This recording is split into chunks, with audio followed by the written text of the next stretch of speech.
पाकिस्तान के मारूफ एटमी साइंसदान doctor summer मुबारक मनसब हमारे साथ मौजूद है। डॉक्टर साहब, पाकिस्तान को मदनियात के हवाले से कहा जाता है कि यहाँ पे ख़जाना है, लेकिन इस ख़जाने को निकालने के लिए क्या वसाइल इस्तेमाल की जाए, दुनिया से मदद ली जाए, हम इतने काबिल खुद हैं कि निकाल सकते हैं, क्या सूरत है? देखें, अभी तक जो मैंने देखा है वो ये है कि पाकिस्तान की गवर्नमेंट में या पॉलिसी मेकर्स के साथ मादनियात को हमेशा निगलेक्ट किया गया है। Mineral policy, mining policies, exploration policies और मोरलेस एट अ वेरी ओल्ड, वो पुरानी जो बनी थी डेकेडेंट, आज से 40 साल पहले वही पॉलिसीज़ चल रही हैं, जबकि दुनिया आगे निकल गई है। तो हमें चाहिए कि और इस फील्ड में बड़े सब्र की ज़रूरत होती है। अगर आप एक माइन डिस्कवर करते हैं, वहाँ माइनिंग शुरू करते हैं तो 40 से 50 साल तक माइन की लाइफ होती है, उससे आप फ़ायदा उठा सकते हैं। उस दौरान आपकी 10 हुकूमतें बदल जाती हैं। तो you do have to have consistent policies and you have to have a national programme for development of mines in Pakistan और मिनरल रिसोर्सेज इन पाकिस्तान। तो मिनरल रिसोर्सेज में आप ये देखें कि यहाँ पे United States Department of energy ने पाकिस्तान में आके और पूरे पाकिस्तान के ऊपर ड्रिलिंग करके सैंपल्स नीचे से निकाल के ज़मीन के उनको अमेरिका में जाके लैब्स में टेस्ट करके और एक रिपोर्ट लिखी। और रिपोर्ट ये लिखी कि पाकिस्तान में ऑलमोस्ट पाकिस्तान के 3/4 जो सरफेस एरिया उसके नीचे शेल ऑयल के रिजर्व्स हैं, और आप यहाँ पे किसी ने उसकी तरफ ख़ास तवज्जो नहीं दी। शेल ऑयल अगर आप अपना एक्सप्लॉइट कर लें तो आपको ऑयल इंपोर्ट करने की ज़रूरत नहीं, बल्कि आप ऑयल एक्सपोर्ट कर सकते हैं। तो पहली बात तो ये है कि शेल ऑयल के रिजर्व्स को एक्सप्लॉइट करना इतना मुश्किल काम नहीं है।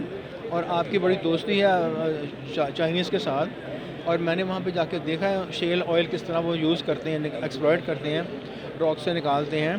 तो वो शेल रॉक्स मिलते हैं, उनमें उनको आप गर्म करके उन्हें स्टीम दें, उसमें तेल निकलता है। तो वो चाइना में मैंने ये विज़िट भी की है फैसिलिटी। तो आप चाइनीज़ से कहें कि भी सीपेक की एक प्रोजेक्ट बनाएं और हमारे शेल ऑयल को निकालें नीचे से।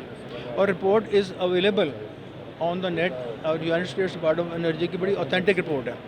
तो हाँ जी, एक तो ये कि ऑयल जो है पाकिस्तान का बहरान जो है बड़े हल हो सकता है, जिससे डॉक्टर साहब समर साहब कह रहे हैं, और बाकी भी बहुत सारी चीज़ें। सर, थोड़ा सा और कुछ आप बता रहे थे? ये बलूचिस्तान के डीजी यहाँ खड़े हैं। बलूचिस्तान के प्रोविंस इज़ वेरी फॉर्चुनेट कि अमंग अदर मिनरल्स इनके पास आयरन भी है, बड़ा हाई ग्रेड, बहुत चीज़ें हैं, एलुमिनियम बॉक्साइट भी है, बहुत से और भी हैं, लेकिन they have got the biggest reserves of copper and gold in the world at currently. तो वो इतने बड़े रिजर्व्स वहाँ पे हैं, और उसको अब मैंने सुना है कि कुछ हेडवे हो रही है उसको, वो फॉरेन कंपनी के साथ इनकी, कि वहाँ पे माइनिंग शुरू हो। लेकिन ये देख रहे हैं कि सेंधक में माइनिंग बलूचिस्तान में ही 2001 से हो रही है कॉपर की और गोल्ड की।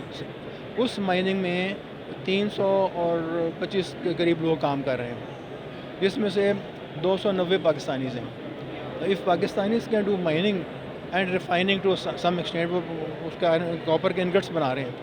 If they can do it in Balochistan, why can't they do it in Reko Diq for example. तो हमें हमेशा ये होता है कि फ़ॉरेन कंपनी से आगे काम करवाते हैं, हम खुद क्यों नहीं कर सकते। और वो सेंधक में जो काम कर रहे हैं लोग, वो भी बलूचिस्तान के अपने लोग हैं, बलोच हैं। तो they are trained people and they have a huge team of people who can work. तो ये हमें माइनिंग इंडस्ट्री में जो काम करना है उसमें पहले एक्सप्लोरेशन करना है, कि ढूंढना है कि क्या चीज़ कहाँ पे है, उसको निकाल के उसके केमिकल एनालिसिस करना है। फिर फिजिबिलिटी बनानी है कि अगर इसको इस गहराई से निकालें तो इकोनॉमिकली फिजिबल है कि नहीं, बहुत महंगा तो नहीं पड़ेगा। वो जब फिजिबिलिटी बन जाए तो then you have to move ahead and start the mining and refining of the minerals whatever it is.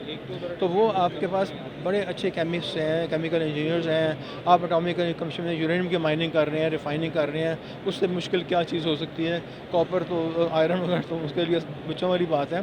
तो we have the manpower to do it. सिर्फ एक विल ऑफ द गवर्नमेंट होनी चाहिए। हर government आके 4 साल रहती है, वो कहती है ये लंबी कहानी है, हम क्यों करें, इसमें क्यों इन्वेस्ट करें। लेकिन पाकिस्तान की बका इसी में है कि एक नेशनल पॉलिसी बनाई जाए, and this programme should continue no matter which government comes and goes, it should continue with consistency. अच्छा सर, आपने पाकिस्तान के एटमी प्रोग्राम अब आ गए वापस ट्रैक पे। चलिए फरमाएं। ये थोड़ा सा दुनिया जानना चाहती क्योंकि ये माशी कोलैप्स हमारा जो है ना इसके ऊपर बड़ा क्वेश्चन आ जाता है कि ये हम एक एटमी मुल्क हैं, हम इसको कैसे प्रिजर्व कर किया हमने दुनिया को हमें दायरा जिम्मेदार कंट्री। देखिए मीशत के साथ एटमी प्रोग्राम का बिल्कुल कोई ताल्लुक नहीं है। एटॉमिक प्रोग्राम ने आपको न्यूक्लियर पावर दी है, उसके बाद आप अपने मुल्क की 15% इलेक्ट्रिसिटी प्रोड्यूस कर रहे हैं थ्रू न्यूक्लियर पावर रिएक्टर्स। अपने एटॉमिक प्रोग्राम ने आपको ये सस्ती बिजली दी है और आप देखते हैं कि तकरीबन 4.5 रुपये यूनिट आप बिजली ले रहे हैं हमारे पावर रिएक्टर से, और फुल प्रूफ कंसिस्टेंसी चल रहे थे। उनका रनिंग टाइम इज़ अबाउट 92%।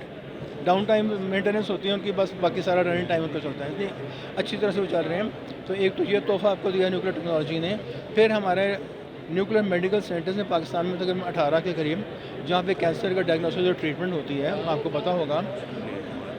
अच्छा, तो ये फिर हमारी एग्रीकल्चर इंडस्ट्री में रेडियो आइसोटोप्स इस्तेमाल होते हैं। वो हमारे 4-5 एग्रीकल्चर सेंटर्स हैं जिन्होंने कॉटन की प्रोडक्शन को फ़रोग़ दिया है, वीट की प्रोडक्शन को फ़रोग़ दिया है थ्रू न्यूक्लियर टेक्नोलॉजी। तो nuclear technology is not just atom bombs, it is also use for peaceful purposes. तो इसलिए इकोनॉमिकली पाकिस्तान ने बहुत फ़ायदा उठाया है न्यूक्लियर टेक्नोलॉजी से। एटम बम आपके दफ़ा के लिए ज़रूरी है क्योंकि आप एक ऐसी एनवायरनमेंट में रहते हैं जहाँ पे कि जो पॉलिटिकल थ्रेट है वो ऐसा है कि इग्नोर नहीं हो सकता। तो आप अपने आप को महफूज बना लिया, अब आप काम करें इकोनॉमी के लिए, विच वी आर डूइंग। बहुत शुक्रिया। पाकिस्तान एक महफूज मुल्क है और माशी तरक्की के रास्ते जो है वो भी हमारे पास खुले हैं, लेकिन जहाँ पे सियासी इस्तेहकाम की ज़रूरत है, ये कहना है डॉक्टर समर मुबारक मंतव।